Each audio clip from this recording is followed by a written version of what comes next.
She's the pushy broad from the Bronx, New York. Follow her voice, a straight dog is nice. She's a pushy broad from the Bronx, oh yeah. Don't be surprised if you wanna listen twice. Make decisions, find the right choice. Know yourself better, find your own voice. It's okay if you need help today, cause everybody needs a little push. From the pushy broad from the Bronx, New York.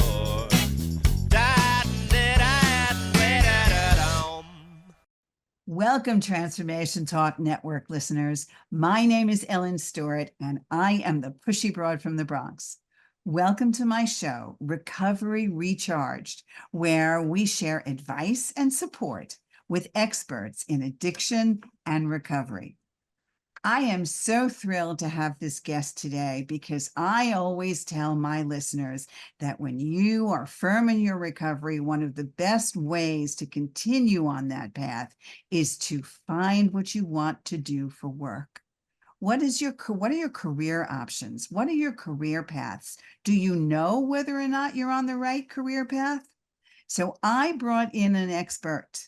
I brought in life coach Sixu Chen, who's going to talk to us about some very interesting things. And I also want to be able to answer these questions myself, because we're going to talk about the 5 important questions to determine if you are on the right career path. So if you're not sure and you don't really know, here's a way to decide. And I am very, very glad to bring on Sixu this morning. Let me tell you a little bit about her. She is a dedicated life coach. She specializes in guiding individuals through career transitions and fostering a deeper harmony with themselves and with their relationships. And she also does some other things as well, like a lot of our life coaches do. She's an accomplished interior designer, so we can maybe have her talk a little bit about that later on. She works as a lead designer at Beth Bloom Designs. She contributes her creativity, and she understands that leadership is very important in the design of high-end restaurants and hospitality venues all across the country. She has passion and joy, and she shares her experience and empathy with others, and she assists them in their journey towards fulfilling careers. She really inspires to empower each of her clients to honor their authentic selves and their unique paths. The Pushy Broad from the Bronx, Recovery Recharged, is so happy to introduce Sixu Chen. Good morning. How are you? Hi, Ellen. Good. How are you? I'm good, thank you. Let's talk a little bit about you in the beginning before we get to these 5 important questions. What made you decide to, in addition to the interior design, do life coaching? Well, it's not really a surprise because the pandemic happened and a lot of people's life has shifted, including my own. And at that point, I was a little burned out with my interior design companies. I used to work for 80 hours a week, and on the weekend, I also work, and all the vacation times is about meeting the deadlines. And I just started to question myself if I want to continue to live this way. And I look up to my boss and look at her, it's like, do I want to become her in 20 years? And honestly, I don't. So then it comes to me, I think universe also helps. I realized that this is not something I want to do only long term. So I got laid off, and I just don't have another inch in my skin. I don't have any energy to find, like, put my resume together, go to another interview, just go through the whole process, get hired just to feel burned out again. Like, I didn't want to do that. So I started my own soul searching journey where I asked the questions that I may ask today on the show, and additional questions that I take my clients through. And I discovered my own talents and skills and passion and value. And one of the most important thing I realized that I don't want to become a master at anything. I want to help people become a master at something. And I want to just be supportive, be helpful, and be their guide. And that's kind of how I decided to become a life coach. It's like I use so much of my energy to help my family and friends to have a better life. They come to me whenever they have their problems, and I put all my energy in helping my partner to be better and be more successful, be more happy. And then I realized, why don't I help more people? So one day I woke up, that voice is so clear in my head, just why don't you become a life coach? And that's how Well, it started. that sounds like a great concept. First of all, you said a lot of things, so let me just summarize what resonated for me, and I'm sure what resonated for my listeners. First of all, the pandemic was life-changing, and I have lots of guests that come on and tell me that they have made life-changing career choices during this time by either being forced to leave a profession, right? Either being by let go or deciding it was time to go. So by or turning around and having the opportunity now to reassess, have made a new life choice. And that's exactly what you're saying. And you also turn around and said that you have discovered by asking yourself the 5 questions that we're going to get to in a little bit, how you made a transformative life change. So we're very interested to see what that's like. And then you also said that you have helped so many people in your lifetime, and then you have said, well, if I'm helping them and I'm feeling pleasure from it, then I will help other people as well. But the trick here is, Sixu, that once you help other people, like I do when I coach, I am indirectly helping myself because it's allowing me to grow. And I'm sure that's what it's doing for you as well. Wouldn't you say? Absolutely. I mean, I used to be kind of a little against of having a business because somehow you feel like business people are just very salesy and they just trying to take advantage of others and make money. I don't know. I grew up with some kind of belief that I don't want to become a business person. And then one of my business coach one time told me like, your business is your personal growth revenue. I mean, avenue, your personal growth avenue. And that just changed everything, which is like, oh, well, in that case, I don't have my own business. So I understand. And that's kind of what we've been talking about. And especially in life coaching, where you're out to help and you're out to watch other people blossom. And inadvertently, that helps your mental health and your growth. There's no question. absolutely. It's So human is unmeasurable. immeasurable, of course. So what are your top values in life? What do you look upon now that you've made this transition as your top values? Well, I found my top values when I come across a workshop that I did, and I translated that workshop into an online course where I can share with the listeners if they want to. Is basically I discovered that most important value in my life is freedom.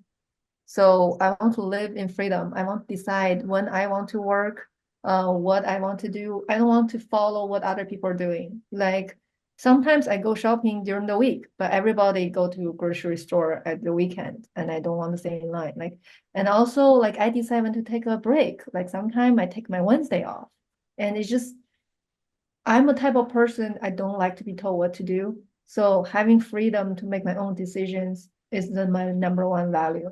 So live in freedom is definitely my number one value. Number two is act in compassion. It's like I just feel like that is so important because everybody carries a story, and if we just all be a little compassionate about people's situation and be a little understanding of where everybody else is coming from, I think we can be all in a much better place to get along with each other because everybody comes with a story and perhaps a baggage or some wounding, and not just us. Sometimes we tend to victimize ourselves. And so I want to tell myself, no matter what, I want to act with compassion.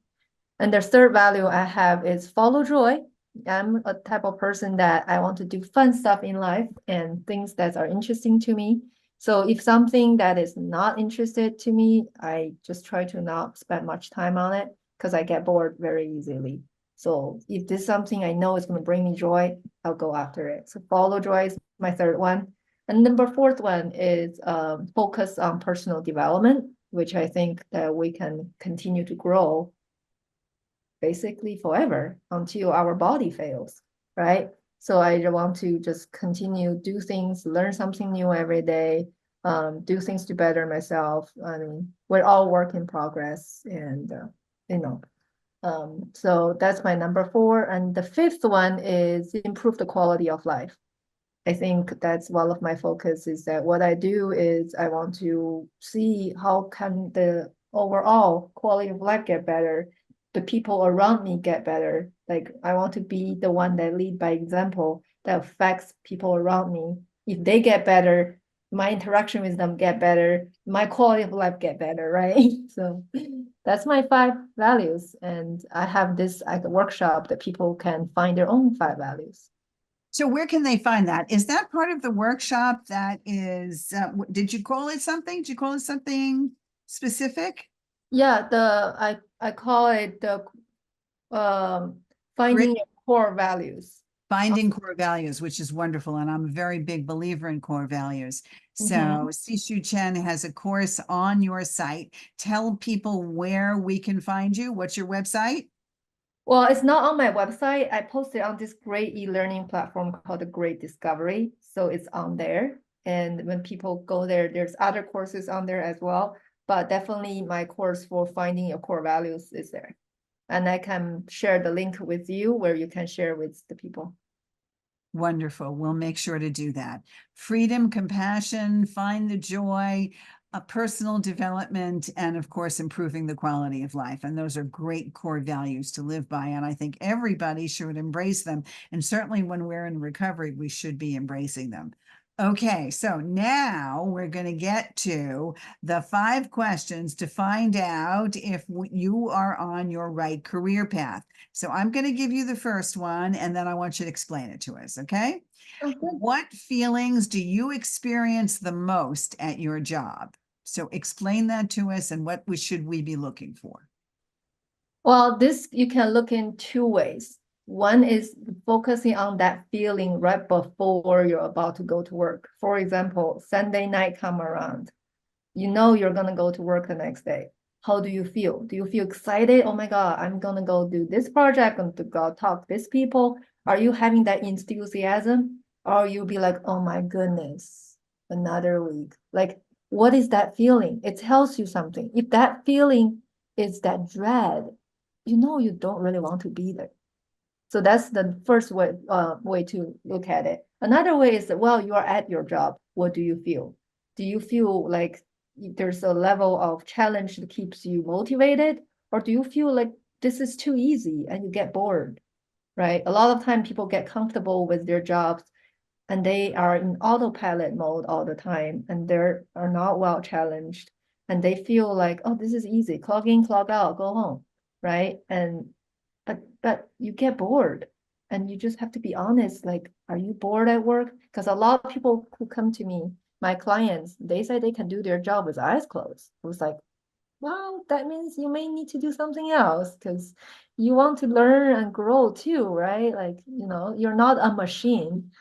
So I would also assume that if you're experiencing a lot of feelings, not only, oh my God, I don't want to go, but while you're on the job, if you feel that you're quick to be angry, if you feel that you can't get along with your colleagues, or you feel like you can't connect in some way, if you feel like it's difficult to constantly get your point across to your boss, or you're having difficulty with your superiors, or you don't understand what's going on and you don't have enough of an explanation to do your job. All of those things make for a disconnect, and it's something that you do not have to settle for eventually, correct? absolutely. And Okay. most people don't check their feelings, but our feeling is always speaking the truth. So trust it. Yes, for the most part, they absolutely are. All right. So the first question, what feelings do you experience the most at your job? Do you want to go? Or are you going to hit the snooze button 100 times before you get up to go because you don't really want to go, right? And then the second question would be, are you maximizing your skills and talents at your job? And you alluded to that a little bit, but let's expand on that. Okay, so well, when you first hire, there's a job requirement and you definitely fit all the requirements, right? But while you are at the job, do you feel like you're using all your skills and talents, or it's just you're only using certain skills of yours and the other skills that you really love? For example, some people doing the job, they're not creative. Their creative skills are never being used, right? And also there's people who sit in front of a computer all day, but their skills are social. They want to be talking to people. They don't want to just looking at data all the time. So there's certain of our skills are not being utilized in the job. And that could also be something that brings you unhappiness. Like you feel like, what am I doing here? There's like, I can do better, right? You haven't reached your potential. So what I mean by maximizing your skills and talents is that do you know all the skills you have? Do you know all the talents you have? I mean, I'm sure some of you guys may say yes, but a lot of you may say, actually, I don't. So And that's a very important thing. But you also touched on something that people don't even realize is important.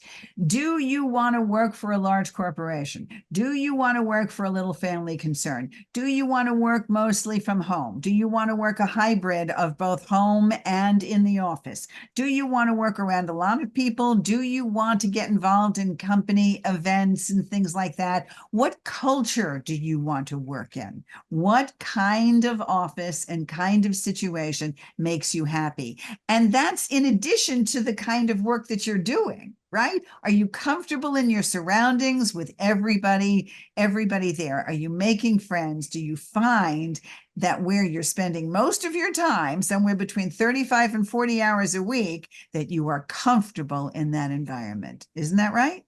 absolutely, I love that question. And then the third question here is, do you and the company you work for, and here's a big one, share the same values and vision? So tell us about that. Well, this is a deeper question because a lot of people don't care and never ask that question. And then in the end of the day, they just have a paycheck and they're working for this company to do what this company wants. But what the company is doing for the world, they don't care, right? And sometimes they even don't like it. For example, people who are really care for green energy and sustainability, they work for a company that produce all kinds of toxin chemicals. That's you're basically going against your own value. So there is part of you dying inside, like it's killing you, right?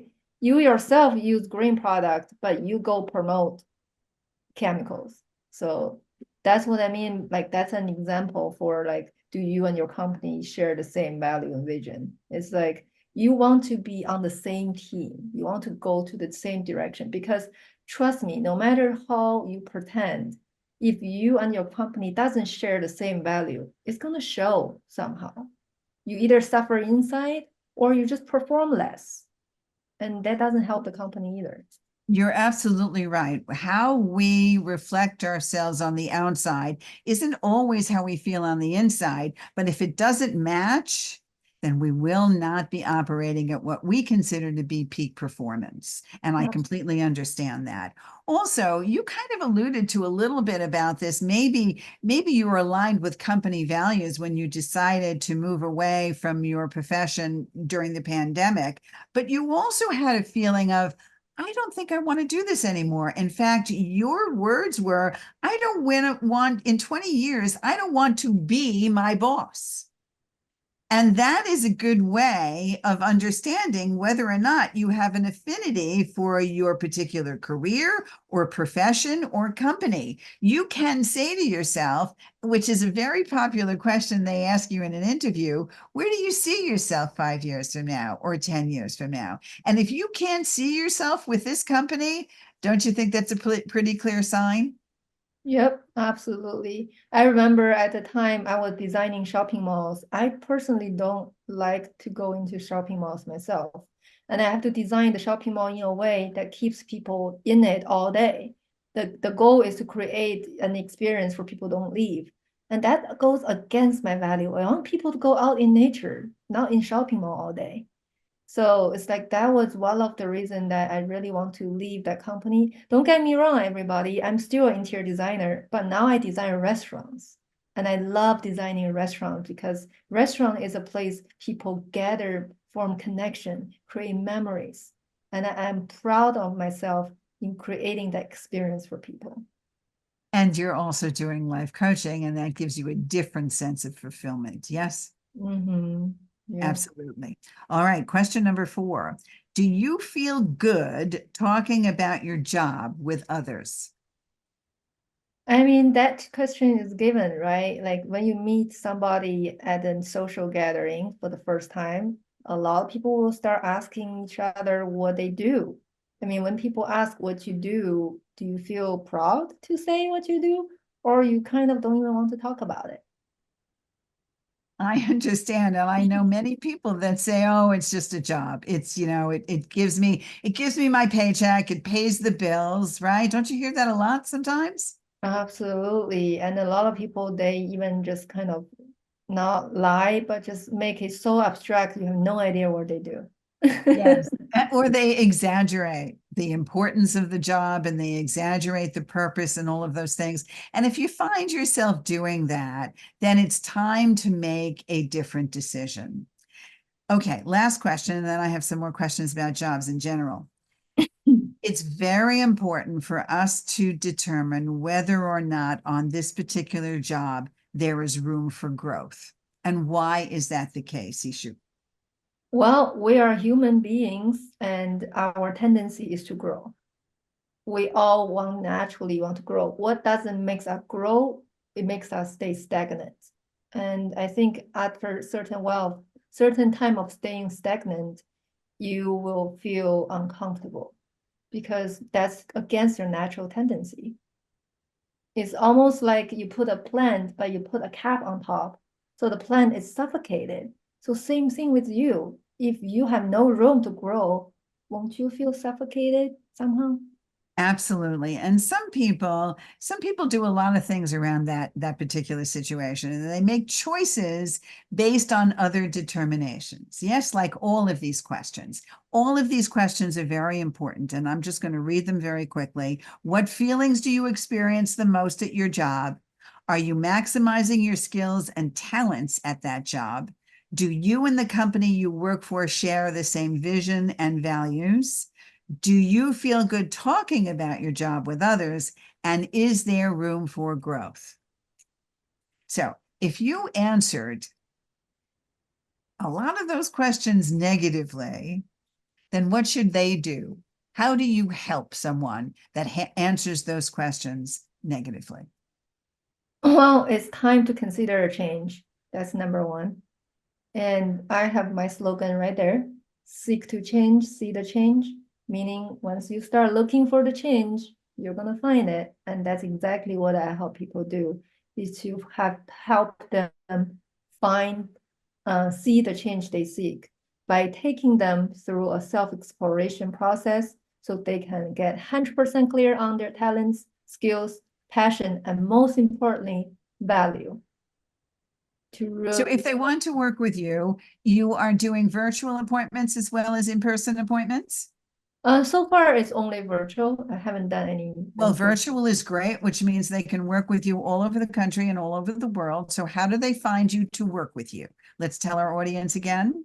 Well, if they are watching this, they can scan the QR code on this background right here that takes them to my website, and they can book a call, book a 15 minutes or 15 minutes call with me to see if I can help them. Great. And we're also airing on KKNW radio, so they won't be able to visually see it. So Okay. how then do they get in touch with you? Oh, it's sccoachinggroup.life. So SC spelled SC and then coaching group.life. Perfect. Very good.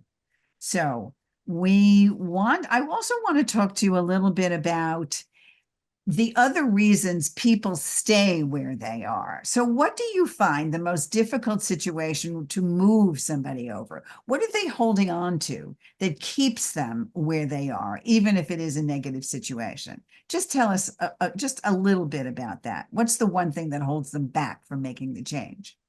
Comfort zone. Ah, okay. So just describe that briefly. Well, the thing is, there's always a part of us don't want change because they consider that part of us consider change a potential danger. It want to keep you safe. There is that part of our brain, well, their one job is to only keep you safe, which means what you did that worked, they want to do it again because it knows that it will not go wrong. So something new, it's a threat because you don't know. There's that uncertainty is a level of danger.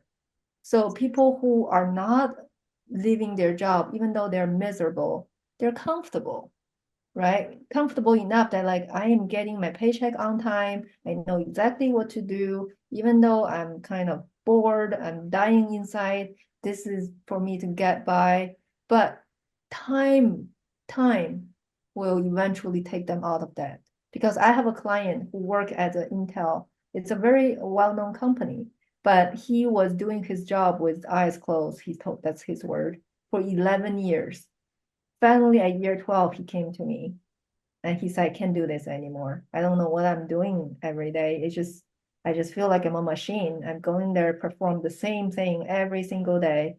And I get my paycheck and I don't know what I'm doing with my life. Like, this is what I'm doing, right? So eventually there's part of you will want that change because guess what? You're still a human being. Your natural tendency is to grow. And if this job is not helping you with your growth, you will want to leave. That's wonderful. Thank you so much for being a guest today. This is Sixu Chen. It's SC Coaching Group. She has a wonderful slogan. I love it. Seek to change, see the change. It's absolutely totally correct. The 5 questions to determine whether you're or not you're on a right career path.